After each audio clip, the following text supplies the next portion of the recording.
Своевидно изненадување представуваше ниската излезност, што се закануваше да предизвика поништување на изборите во вториот изборен круг. Согласно до тогашните уставни одредби, во вториот круг за избран се смета оној кандидат кој освоил мнозинство на гласовите, под услов на гласање да излегле над 50% од запишаните избирачи.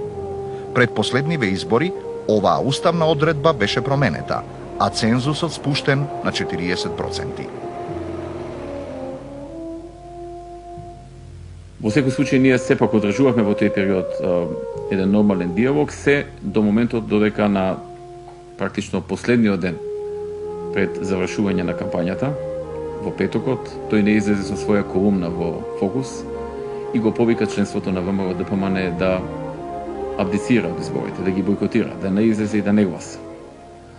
Тоа значеше намалување на гласовите на нашиот кандидат и тоа беше тежок удар за новото раководство, затоа што ние во тие 2 недели помеѓу првиот и вториот круг вложивме огромни напори колку што е можно да се направи пресват и да се победи Бранко Црвенковски. Георгиевски се уште имаше голема моќ во партијата во тој период и многу членови го послушаа. Очигледно дека голем број членови го послушаа на денот на гласањето, но и огромен број не го послушаа. Многу влијателни луѓе на политичката сцена во тој период има многу недефинирани ставови. Некои сака да поддржат, некои веќе поддржаа, па се повлекува. Потоа имаше неколку колумни, настапи, интервјуа и тоа се резултираше со една неверојатна конфузија помеѓу нашето членство всушност и луѓето кои што ја поддржуваа нашата линија. Поддршката што Бранко Црвенковски во вториот круг ја доби од страна на коалиционата ДУИ, исто така не беше гаранција за исполнување на потребниот цензус. И токму тука настанаа сите проблеми поврзани со овој круг на избори. Пресијата врз гласачите да излезат на избори, масовното полнење на кутии на некои изборни места, па дури и употребата на оружје и пукотници, создадоа состојба која ниту оддалеку не ги задоволуваше потребните стандарди на една држава која е апликант за членство во Европската унија. Сепак, изборниот резултат беше признаен од меѓународната заедница. Во 2004-та се случува бурно и драматично пребирање во најголемата опозицијска партија. Нови избори. За жал, бев доведен во ситуација истовремено да се борам и против Бранко Црвенковски и против Лјупчо Георгиевски. Иако, кога се нафатив на оваа функција, се нафатив под услов и добивање ветување од Георгиевски, дека нема да се меша во работата на новото раководство. Јас лично се обратив преку штампа до Лјупчо Георгиевски. Во тоа со зборовите му ги кажав: остави ги младите, добро си ја тераат работата, остави ги она што не го направивме ние, што не го направи ти, нека го заврша тие. Во колку вака продолжиш, ќе те прогласиме како предавник и на партијата и на нацијата. Али на тоа немав реакција, одговор не добив никаков. А там ми беше желбата да му ја кажам, јас му ја кажав. Беше многу тешко во тој период да се биде во ВМРО-ДПМН. Многу луѓе им беше страв да влезат, не знаат со кого да се поздрават, со кого да не се поздрават. Одбегнуваа да влезат во штабот. Така една мрачна, една непријатна атмосфера на исчекување. Што ќе се случи, обиди за преземање на објекти, на зградата и така натаму, така што по неколку месеци се расчисти работата со тоа што Георгиевски одлучи да отвори нова партија, ВМРО Народна, си најде нови простори и го напушти штабот на ВМРО-ДПМН со неговите приврзаници, така што од тој момент работите почнаа да се стабилизираат. Историски гледано, во таа фаза, колку имаше негативности во однос на раздвојување на членството, ја сметам дека доминира и на крај остана валидни позитивните ефекти. Бидејќи најздравиот потенцијал во партијата остана и го поддржа сегашниот председател на партијата и мислам дека тука се на некој начин се издефинира и се окарактеризира ликот на идниот лидер на нашата партија. На 4 јули 2004 година Една група приврзаници на Лјупчо Ѓоргиевски официјално се одвои од ВМРО ДПМНЕ. Тие ја формираа ВМРО Народна партија. За прв лидер на партијата беше избрана Весна Јаневска. Програмски, новата партија не донесе ништо ново на македонската политичка сцена. Таа ја задржа програмата на својата матица, ВМРО ДПМНЕ. Очигледна беше тенденцијата на претходниот председател Лјупчо Ѓоргиевски да го попречи на тамошниот развој на реформираната ВМРО ДПМНЕ под водство на новиот лидер Груевски. Секој во оваа држава има право, доколку сака, да направи партија, согласно законот. Оние кои што го прават тоа денеска, го прават во правец на разнебитување и особнување на ВМРО ДПМНЕ, се со цел толку дособне за да ги загуби локалните избори. Тоа се остварување на лични цели. Меѓутоа ВМРО ДПМНЕ ќе излезе посилна од оваа ситуација, без разлика дали таа партија ќе се направи, во каква форма. Сите знаеме кој стои за таа партија, ако се направи. И конечно, ако некој толку цврсто реши да го прави тоа, нека повели, нека го направи, да излеземе заедно на локалните избори, па да видиме граѓаните на Република Македонија што ќе кажат за тоа прашање, што ќе кажат за ВМРО ДПМНЕ со оваа гарнитура и што ќе кажат за ВМРО Народна со таа гарнитура со која што сакаат да направат партија како што сакаат. Ако мислат дека нема друга можност, ние сме се уште отворени за разговори за смирување на страстите, меѓутоа ако другата страна не е расположена за тоа, ние немаме избор и можеме само да им посакаме среќа. Бранко Црвенковски е трет председател на независна и суверена Македонија.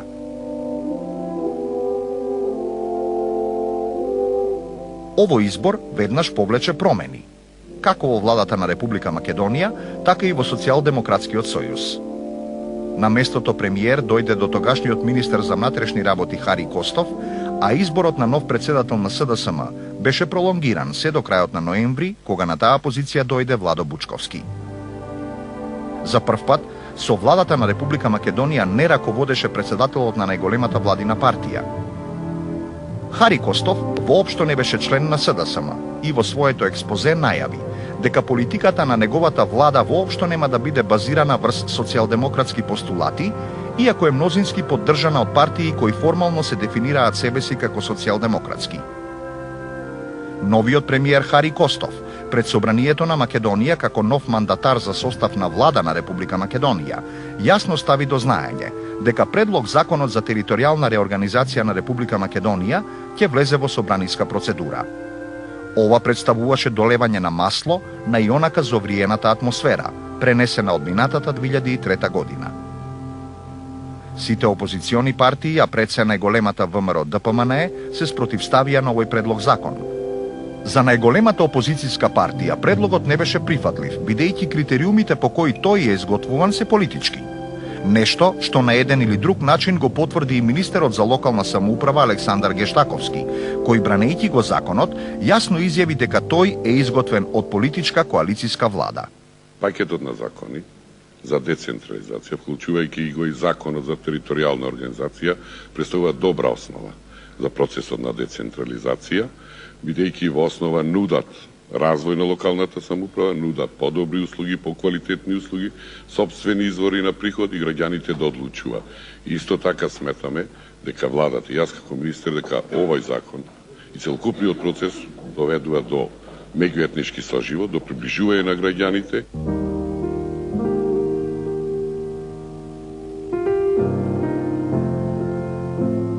Референдуми против овој закон најавија над 30 општини.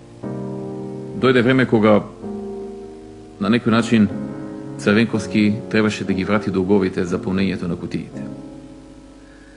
И дојде време за законот за територијална распределба, кога се виде едно вештачко спојување на општини, се со цел да се добие етничко, мнозинско население во некој од општините. Овој пакет на закони беше донесен во една многу тезична атмосфера. Првин ставовите беа диаметрално спротивставени меѓу политичките партии, албанците и македонците, но и внатре во самата влада, помеѓу ДУИ и СДСМ. Не само експертите од Република Македонија, туку и огромен број од граѓаните се противеа не на промената на Законот за територијална организација, туку на оние решенија за кои беше очигледно, не треба да сте експерт, треба да живеете во таа средина, дека беа менувани или укинувани само заради од етнички, а не и од економски, образовни, географски, ако сакате, економски причини. Законот за локална самоуправа беше контраверзен и ти кажам, беше контраверзен не само поради резултатите кои ги даваше, туку и поради таа нетрпеливост или екстремно оддалечување на некои политички елементи и го представија, локалното организирање го представија као борба за живот и смрт. Најжестока реакција дојде од Струга, кон која требаше да се приклучи и голем дел од албанската популација која живееше во соседните села. Во Кичево не се повтори моделот на Струга. Се задоволи со преодно решение. Наместо припојување на соседните албански села, посебно селото Зајас кон Кичево, владата се одлучи да предложи привремено задржување на старите општини Зајас и Осломеј, кои по истекот на 4 години, односно во 2008 година, ќе се припојат кон општина Кичево. Ние постојано слушавме вака дека во тие средби лидерски дека ако не биде, прифатена новата поделба во Струга, повторно ќе има конфликт. Или истото за Кичево, или истото за Скопје. Територијалната поделба создаде една перцепција кај македонците дека со ова тие ги губат општините. И дека ова е една битка изгубена која не сме во никој случај да се дозволи. Како реакција на тоа беа и немилите настани во Струга, кога тогашниот премиер Владо Бучковски беше опколен од неколку граѓани, нападнат и можеше да се случи и фатален инцидент.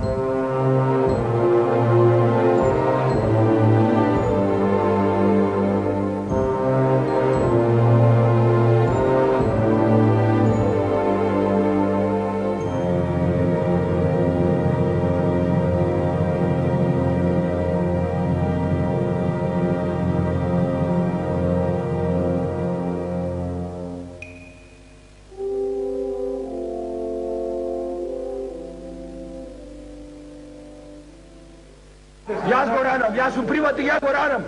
За да може овде да ме тепат. Снимај. Не може да ме снимаш. Јас вчера бев председател на младина на Социјалдемократски сојуз. Моја работа, мојот лидер да пука со Ползавец со димни бомби овде да носам мој стриковци на раце отепани со крви. Јас ги ранам. Јас сум приватник. Јас плаќам данок за тие ѓубрина. Проклети да се. Посиноќешните настани, зашто најдобар сведок се просториите каде што синоќа буквално под блокада беше 7 часа министерот за одбрана Владо Бучковски. Денеска ситуацијата во Струга е мирна, страстите се смирени, но сепак забележително е присуството на полицијата и тоа на клучните сообраќајници и објекти во градот. Резултат на интервенцијата на полицијата беше 40 на приведени и 47 кривични пријави. Добра, можеби и конфликтот беше многу блиску. За време на конфликтот се зборуваше за слободни, една страна слободни ги викаше, една страна окупирани територии, немаше, што би се рекло, суверенитет на одредени делови, дури се промовираше територијата, нема полицајци во одредени села, каде што никогаш немало полицајци. Јас знам села каде што никогаш немало полициски станици, затоа што финансиски неисплативо.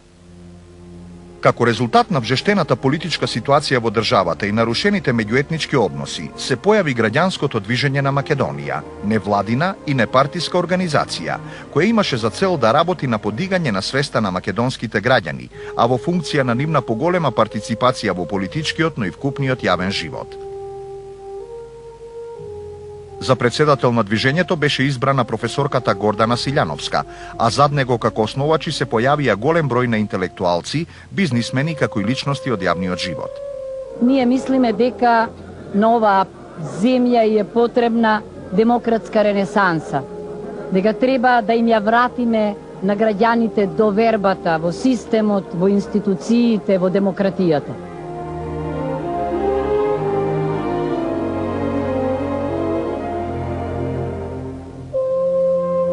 Поддржувајќи иницијативата на Сдружената опозиција, граѓанското движење на Македонија побара Собранието на Република Македонија да распише референдум, на кој граѓаните на Македонија ќе се изјаснат за текстот на предлог законот. Бараме да се исправи крупната грешка со која што се доведува во опасност целовитоста, единството и унитарноста на Република Македонија. Сосема нормално, појавата и акциите кои ги започна граѓанското движење ги зајакнаа позициите на Сдружената опозиција. Шансите на власта да го протурка законот секој ден се намалуваа. Ние оценивме дека тоа е важен државен момент и дека треба да реагираме, дека треба да застанеме начело на референдумот како најголема опозициона партија. Бевме под жесток притисок од меѓународниот фактор да се откажеме од поддршката на референдумот и да во најмала рака да абстенираме од поддршката, ако веќе не можеме да го поддржиме законот. Но ние на некој начин ја одбивме таквата заложба на меѓународниот фактор и рековме дека ние сепак чувствуваме дека треба да застанеме начело на референдумот, затоа што веруваме дека таа одлука не е добра воопшто за Македонија, дека ќе предизвика сериозни конфликти во општеството и дека на долг рок ќе предизвикува проблеми како што и до ден денеска имаме проблеми. Да бидам искрена, една одговорна власт самата би спровела референдум за новиот закон, за да провери дали решенијата од новиот закон се прифаќаат од граѓаните. Непостигнувањето на цензусот беше посакуваната цел во рамките на стратегијата на власта во однос на референдумот. Никој не може да ја ускрати волјата на граѓаните да не излезат на референдумот доколку тие сметаат дека референдумското прашање не заслужува внимание и одговор. Целото Скопје беше со плакати, со паноа дека некои прашања не заслужуваат одговор. Нема граѓанско прашање кое не заслужува одговор. Власта пропагираше бойкот на референдумот, а не излегување и гласање против изнесениот предлог, враќање на стариот закон за територијална организација.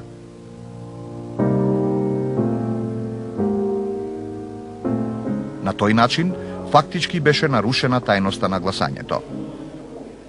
Со неуспехот на референдумот, патот за донесување на законот за територијална реорганизација беше отворен.